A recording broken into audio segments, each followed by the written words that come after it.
안녕하세요. 저희는 국민 서포터즈 다큐팀입니다. 오늘은 4월 20일 장애인의 날을 맞아서 교육을 받음에 있어 장애 학생들이 겪는 불편함과 이런 학생들이 도움을 얻을 수 있는 기관과 학교에 대해서 소개해보는 시간을 갖도록 하겠습니다. 2020년을 맞이해서 교육부에서 장애 학생들을 위한 새로운 정책들을 많이 제정했는데요. 이 정책들을 소개하기에 앞서서 저희가 정책을 효과적으로 홍보하기 위해서 장애 학생들이 가지고 있을 법한 고민들을 각색해서 사연을 만들었다는 점 참고해주세요. 그러면 바로 사연 읽어보도록 하겠습니다. 안녕하세요. 저는 천식이심의 4개월째 병원에 입원해 있는 초등학생 이시은이라고 합니다. 원래 생각했던 것보다 치료가 길어져 학교에 가지 못하는 시간이 많이 길어지게 되었습니다. 너무 기간이 길어지다 보니 출석 걱정이 되기 시작했습니다. 수업을 다 듣지 못하기 때문에 학습 진도를 못 따라가 적응하기도 힘들 것 같아요. 방법이 없을까요? 시은님, 출석 때문에 고민이 많으시죠? 시은님 같이 장기 입원 중이거나 통원 치료를 받고 있는 학생들을 위한 시스템이 있습니다. 교육부와 한국교육개발원은 지난 3월 16일부터 이러한 학생들을 위한 원격 수업 시스템인 스쿨포유 초등과정을 개설하여 운영하고 있습니다. 스쿨포유란 시은님 같은 학생들을 위해 온라인 수업을 진행하는 시스템을 말합니다. 새로 개설한 스쿨포유 교육과정은 PC, 태블릿 PC, 모바일을 이용해서 언제 어디서나 쉽게 접근이 가능합니다. 학생들이 화상 수업, 동영상 수업에 참여하면서 출석을 인정받을 수 있습니다. 또한 학급 게시판이나 쪽지함 등의 기능을 이용하여 교과별 질의응답, 상담 기능을 이용할 수 있습니다. 스쿨포유 서비스를 이용하셔서 출석 및 수업 걱정은 한시름 놓으세요. 안녕하세요. 저는 국립대의 재학생입니다. 제가 사연을 보내게 된 이유는 제 친구를 위해서입니다. 제 친구는 다리가 불편한 친구입니다. 그런데 저희 학교에는 엘리베이터가 있는 건물이 한정되어 있습니다. 그래서 엘리베이터가 없는 건물로 친구와 수업을 들으러 갈 때마다 친구가 먼저 가라고는 하지만 차마 두고 갈 수는 없어서 같이 천천히 가다가 수업도 여러 번 지각했었습니다.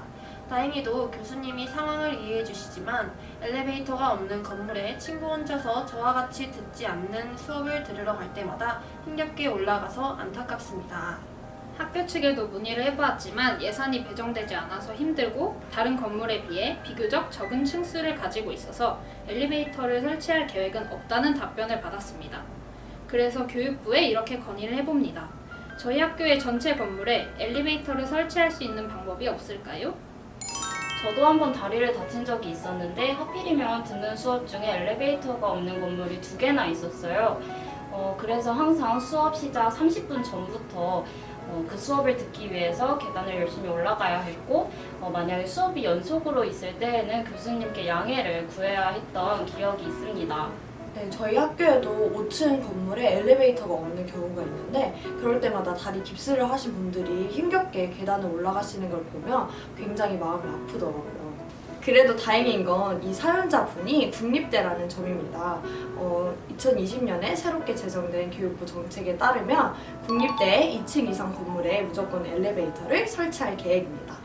그래서 현재는 설치율이 66.7%인데 2020년에는 72.3%, 2033년에는 100%를 목표로 증설 예정이라고 합니다.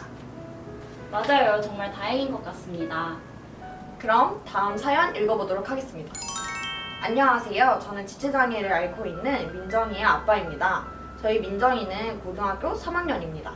학교에서나 일상생활에서나 말하지 않으면 비장애인과 구분이 잘 안 될 정도로 생활에 무리가 없습니다.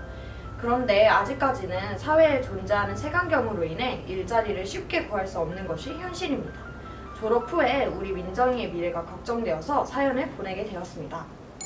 민정이 아버님, 너무 걱정하지 마세요. 작년 말 교육부에서 발표한 장애학생 진로직업교육 활성화 방안 덕분에 장애학생들의 일자리 찾기가 더욱 수월해질 전망입니다.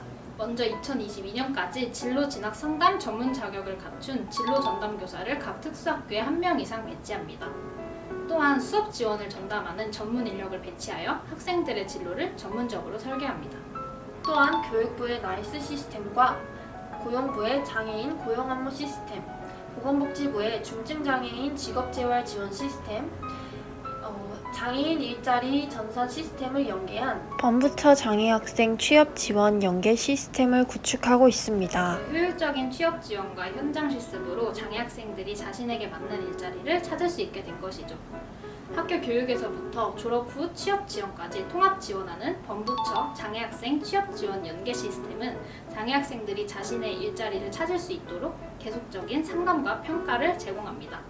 한번 실패했다고 해서 낙담하지 않아도 된다는 거죠.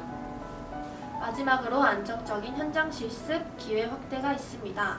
교육부는 현장 중심 맞춤형 일자리 관계부처 연계 인턴십을 통해 장애 학생들의 사회 참여를 올해부터 확대 운영할 계획입니다.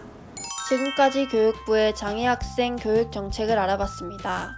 이러한 정책들은 관심을 갖고 찾아보지 않는다면 아마 대다수의 사람들은 모를 것입니다. 이 영상도 좀 더 많은 사람들이 장애학생 교육 정책에 대해 많은 관심을 가졌으면 하는 이유에서 출발했습니다. 수많은 지원 정책들이 시행되고 있지만 여전히 지원의 사각지대는 존재할 것입니다. 하지만 적어도 교육에서만큼은 비장애인들처럼 장애 학생들도 공부하고 배울 수 있는 권리를 똑같이 누렸으면 좋겠습니다. 지금까지 교육부 국민 서포터즈 다큐팀이었습니다. 감사합니다.